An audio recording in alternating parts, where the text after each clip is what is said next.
یہاں کامیابی کا اعلیٰ معیار نہیں بیان کیا جا رہا بلکہ اس کا کم سے کم معیار بیان کیا جا رہا۔ میں ذرا توجہ دلاؤں گا اس بات کی طرف، سطحی طور پر ذرا ہو سکتا ہے کہ اس میں کوئی مغالطہ پیش آ جائے، تقابل کیجئے ذرا۔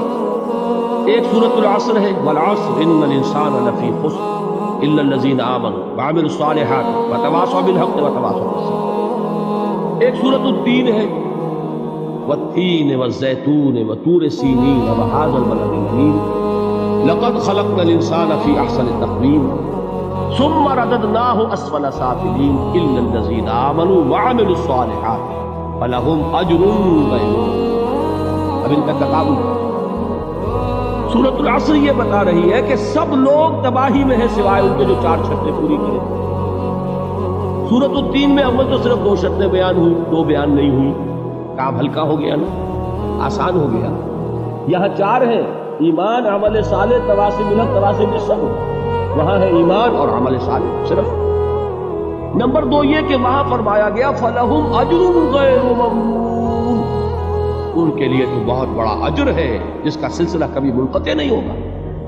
اور یہاں کہا جا رہا ہے وہ کامیابی ناکامی سے بچ جائیں گے، مستثنیٰ ہے کس سے؟ ان الانسان لفی خسر۔ یہ بالکل ایسے ہی ہے جیسے کہ کسی کو آپ بچے کو، طالب علم کو کہیں محنت کرو، کوشش کرو، فرسٹ ڈویژن میں پاس ہو جاؤ، اور کسی سے آپ یہ کہیں کہ محنت کرو، کوشش کرو ورنہ فیل ہو جاؤ۔ اب ان دونوں کے درمیان جو فرق ہے وہی فرق ہے سورۃ التین میں اور سورۃ العصر۔ سورۃ العصر ناکامی سے استثناء کو بیان کر رہی ہے اور وہاں 4 شرطیں ہیں، اور سورۃ التین یہ اعلیٰ درجات کا بیان ہو رہا ہے، 2 شرطیں ہیں۔ اس کو قرآن مجید کی اصطلاحات سے بھی اللہ کرے کہ آپ واقف ہو جائیں۔ ایک کو ہم کہیں گے کہ ایک پر انذار کا رنگ ہے اور دوسرے پر تبشیر کا رنگ ہے۔ یہ 2 الفاظ بارہا آپ نے پڑھے ہوں۔ سورہ بنی اسرائیل میں فرمایا حضور سے مخاطب ہو کر وَمَا أَرْسَلْنَاكَ إِلَّا مُبَشِّرًا وَنَذِيرًا، اے نبی ہم نے نہیں بھیجا آپ کو مگر بشارت دینے والا اور خبردار کرنے والا بنا کر۔ سورہ کہف میں جمع کے صیغے میں آیا وَمَا نُرْسِلُ الْمُرْسَلِينَ إِلَّا مُبَشِّرِينَ وَمُنذِرِينَ، ہم نہیں بھیجتے رہے اپنے رسولوں کو مگر مبشر اور نذیر بنا کر۔ حضور کے بارے میں فرمایا اِنَّا أَرْسَلْنَاكَ شَاهِدًا وَمُبَشِّرًا وَنَذِيرًا۔ جمع کے صیغے میں سورہ نساء میں فرمایا رُسُلًا مُبَشِّرِينَ وَمُنذِرِينَ لِئَلَّا يَكُونَ لِلنَّاسِ عَلَى اللَّهِ حُجَّةٌ بَعْدَ الرُّسُلِ وَكَانَ اللَّهُ عَزِيزًا حَكِيمًا۔ ایک ہے ابشار، بشارت دینا، ایک ہے انذار، خبردار۔ اور آپ کو معلوم ہے کہ کسی بھی تربیت کے اندر ان دونوں چیزوں کی ضرورت ہے۔ کبھی ایسا ہوتا ہے کہ ڈانٹ ڈپٹ کی ضرورت پیش آتی ہے، دھمکی کی ضرورت پیش آتی ہے، باز آ جاؤ، اپنے رویے کو درست کرو ورنہ پکڑ ہوگی، سزا ملے گی۔ کبھی آپ شاباش کرو، ہمت کرو، گھبراؤ نہیں، تمہارے اندر صلاحیت ہے، مایوس نہ ہو، ہمت تمہاری کیوں جواب دے رہی ہے، تم بڑے ذہین ہو، محنت کرو، بڑے اعلیٰ درجات ملے۔ قرآن مجید میں یہ دونوں رنگ ہیں جو اختیار کیے، ایک تبشیر کا رنگ ہے، ایک انذار کا رنگ ہے۔ سورۃ العصر میں انذار کا رنگ ہے، خبردار، تمام انسان ہلاکت اور بربادی کا نوالا بننے والے ہیں سوائے ان کے جو 4 شرطیں پوری کریں، اِلَّا الَّذِينَ آمَنُوا وَعَمِلُوا الصَّالِحَاتِ وَتَوَاصَوْا بِالْحَقِّ۔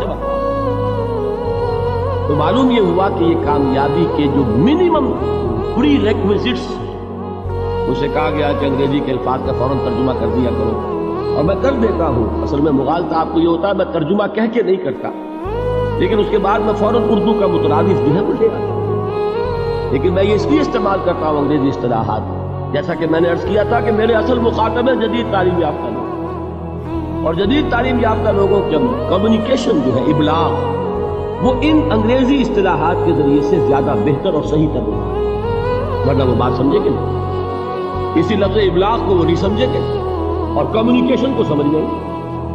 یہ ہے اصل میں ساری مصیبت کے جو اس وقت ہمارے سامنے ہے، اس لیے یہ الفاظ ہم استعمال کرتے ہیں۔ تو میں یہ کیا عرض کر رہا تھا کہ در حقیقت ان الانسان لفی خسر الا الذین آمنوا وعملوا الصالحات وتواصوا بالحق وتواصوا بالصبر، یہ منیمم پری ریکویزٹس ہیں